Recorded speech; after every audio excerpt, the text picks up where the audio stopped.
The perfect poached egg. Tender whites around a warm liquid yolk that oozes out like gold when you cut into it.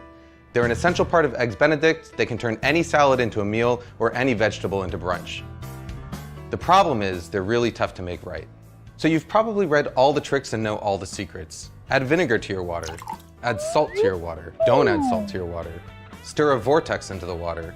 Wrap your eggs in plastic wrap. And guess what? None of them really work. After years of testing, I've only come across one method that works every single time, and all it requires are two things. The first is a really fresh egg. Fresh eggs have tighter whites and yolks that help them retain their shape better as they cook. There are two ways to tell how fresh an egg is. The first is to check something called the Julian date. As long as it's packed in the US, every carton of eggs has a number between 000 and 365 on it, and that number corresponds to the day on which the egg was cleaned and packed.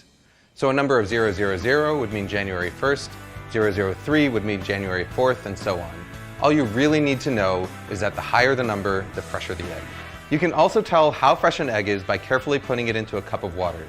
As an egg ages, the air pocket in the fat end is going to get bigger and bigger, which will make the egg stand upright or sometimes even float. A really fresh egg will sink and lie flat on its back like this.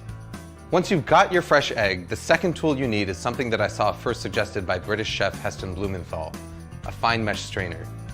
You see, no matter how fresh your eggs are, there's always going to be some amount of liquid white.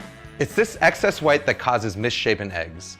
You know, those really ugly ones with the wispy white floaters that completely ruin your brunch. To get rid of them, we're going to transfer our eggs to a fine mesh strainer and gently swirl it around until all the excess white is drained away. What you're left with is a nice, tight egg. Even better is that the strainer is actually the ideal tool for lowering the egg into the water. What I've got here is a pot of water at 180 degrees Fahrenheit, which is just about the temperature that the water is quivering but not quite simmering yet. All I'm going to do is gently lower the strainer with the egg into the water, move it back and forth a little bit to make sure the egg isn't stuck, and then carefully roll the egg out. Just like a kid, it's these early formative stages of a poached egg's life that are going to determine how it turns out in the end. Using a round bottom strainer and this rolling motion is going to help ensure that you get a nice tight poached egg that's egg-shaped. If you want to cook multiple eggs, just make sure that you have them cracked into separate dishes and ready to go.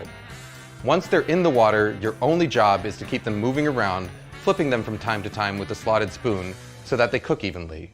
After about 3.5 to 4 minutes, this is what you've got.